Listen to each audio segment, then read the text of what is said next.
My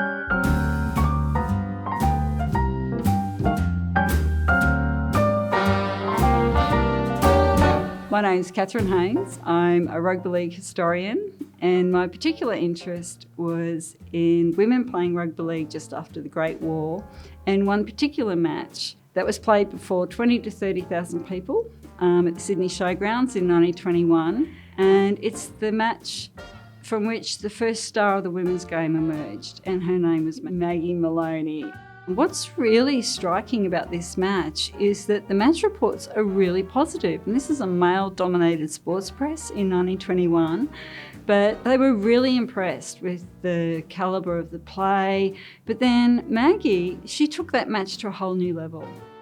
She scored 4 tries in the match, and the crowd just loved her so much that by the second half, they'd learnt her first name. They'd learnt that it was Maggie, and all around the arena, 20,000 people calling out, "Go Maggie, go Maggie," which must have been just amazing because she was only 15 at the time.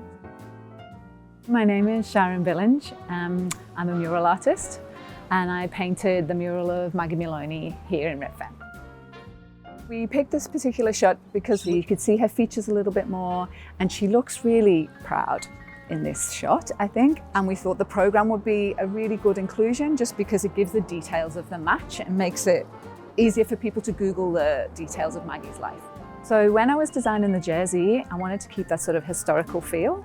Because of the degraded nature of the images, I played with that a little bit and sort of kind of pixelated it so it looked like it was from a newspaper. She's also really wonderfully, she's put in images of the Metropolitan Blues, which was the team that Maggie played for. And we also put in the Redfern post office so that it had a bit more context to where she lived, and also for the Rabbitohs. Maggie loved the Rabbitohs. What I've learnt from her family is that she barracked for them her whole life. She was one of those dyed-in-the-wool Rabbitohs fans. And Maggie in the team, she actually had a nickname. She was South Moloney.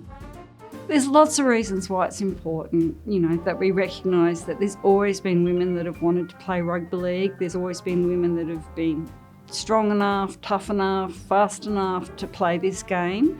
The reason that I think it's really lovely that the Rabbitohs have embraced Maggie is because this is a story that brings joy to people. I have never met anyone where I've told them about this match and told them about Maggie where they don't feel some sort of joy, showing that, women can also be conduits of the joy of football, when they play the game. And I think that's probably the most lovely contribution that Maggie can make to the Rabbitohs, and the Rabbitohs can make to her in terms of keeping this joy alive.